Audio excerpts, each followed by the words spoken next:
Returns ಇಲ್ಲ ಅಂದರೆ ಹೆಂಗೆ ಬದುಕ್ತಾನೆ ಮನುಷ್ಯ? ಎಲ್ಲ ಇನ್ನೇನಿಲ್ಲ, ಈ ಹಳ್ಳಿಯಲ್ಲಿ ಯಶಸ್ವಿ ಉದ್ಯೋಗ ಮೇಳ ಮಾಡಿದ್ವಿ, ಹಂಗೆ ಮಾಡಿದ್ವಿ, ಹಿಂಗೆ ಮಾಡಿದ್ವಿ. ಮನೆ ಎಲ್ಲ ಬಂದು ಹೋದಾರೆ ಕಾರ್ಪೊರೇಟ್ಗಳು. ಒಂದು 10 ಲಕ್ಷ ಕೋಟಿ ರೂಪಾಯಿ ಇನ್ವೆಸ್ಟ್ ಮಾಡೋರು. 10 ಲಕ್ಷ ಕೋಟಿ ರೂಪಾಯಿ ರೊಕ್ಕ ಮುದ್ದಾಡ್ಕ ಅಂತದ. ಯಾರ್ಯಾರು ಬಂದ್ರಂತ ಗ್ರೀಸ್ನಿಂದ ಬಂದರು, ಮತ್ತಿನಿಂದ ಬಂದರು, ಮಾತಾಡಿದರು, ಊಟ ಮಾಡಿದ್ರು, ಚೇನೆ ಮಾಡಿದ್ರು, ಹೋಗ್ಬಿಟ್ರು. ಎಷ್ಟು ಮಟ್ಟಿಗೆ ಇಲ್ಲಿವರೆಗೆ ಆದಂಥ ಉದ್ಯೋಗ ಮೇಳಗಳಿಂದ, ಇಂಥ ದೊಡ್ಡ ಕಾರ್ಪೊರೇಟ್ಗಳ ಮೇಳಗಳಿಂದ, ಕಂಪ್ನಿಗಳ ಮೇಳಗಳಿಂದ ಎಷ್ಟು ಉದ್ಯೋಗಗಳು ಇಲ್ಲಿ ಹುಟ್ಟಿದಾವು ಅನ್ನೋದು ಸ್ವಲ್ಪ ದಯವಿಟ್ಟು ಶ್ವೇತಪತ್ರ ಹೊರಡಿಸ್ರಿ ಸಿದ್ದರಾಮಯ್ಯನವರ.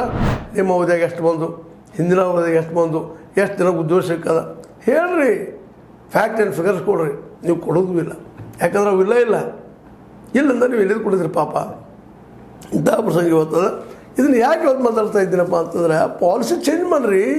You should change the policy, otherwise there is no jobs for any one.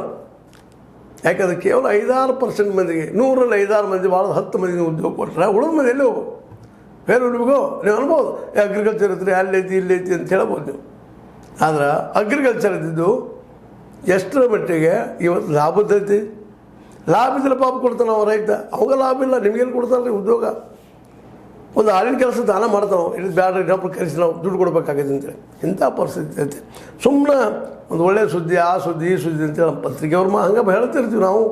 ನಮಗೆ ಬುದ್ಧಿ ಇತ್ತು ಇಲ್ಲೋ, ಅಥವಾ ಬುದ್ಧಿ ಹೆಚ್ಚಾಗಿತ್ತು ಕಡಿಮೆ ಇತ್ತು ನಮಗೆ ಗೊತ್ತಿಲ್ಲ. ಆದರೆ ಇವತ್ತು ಮಾತ್ರ ಉದ್ಯೋಗಗಳು ಇಲ್ಲ ಅನ್ನೋದು ಅಷ್ಟು ಸತ್ಯದ. ಇವೆಲ್ಲ ಕಾಲೇಜುಗಳಲ್ಲಿ ಅಲ್ಲಿ ಇಲ್ಲೇ ಉದ್ಯೋಗ ಕೊಡೋರ್ದಾರ. 200 ಮಂದಿ ಬಂದರು, 200 ಮಂದಿ ಸೆಲೆಕ್ಷನ್ ಆದರು, 300. ಅವ್ರು ನಮ್ಮ ಕಾಲೇಜ್ ಇರಬೇಕಾಗಿದ್ದರೆ ಪ್ರೈವೇಟ್ ಕಾಲೇಜುಗಳು ಅದಕ್ಕಿಂತ ಸುದ್ದಿಗಳು ಹೇಳ್ತಾ ಇರ್ತಾರೆ. ಯಾಕಂದರೆ ಮನೆ ನೌಕರಿ ಸಿಗತ್ತೆ, ಕಲ್ತು ನೌಕರಿ ನಕ್ಕಿ ಸಿಗುತ್ತೆ ಅಂದ್ಕೊಳ್ಳೆ ಮತ್ತು 4 ಮಂದಿ ಬಕ್ರ ಆಗ್ತಾರಲ್ಲ. ಇದು ಇವತ್ತಿನ ದುಸ್ಥಿತಿ. ಇದಕ್ಕೆ ಪರಿಹಾರ ಏನು? ಅದಕ್ಕೆ ಸಿದ್ದರಾಮಯ್ಯನವರಾಗಲಿ, ಇನ್ನುಳಿದವರಾಗಲಿ, ಮೋದಿ ಅಂತವರಾಗಲಿ ಇವರೆಲ್ಲರೂ ಇವತ್ತು ಕುಂತು ವಿಚಾರ ಮಾಡಬೇಕು. ಯಾಕಂದ್ರೆ ದೇಶದ ಭವಿಷ್ಯ ನಿಮಗೆ ಆಗದ. ಉದ್ಯೋಗ ಸೃಷ್ಟಿ ಆಗ್ತದೆ, ದೇಶ ಉಳಿದೇ ಇಲ್ಲ.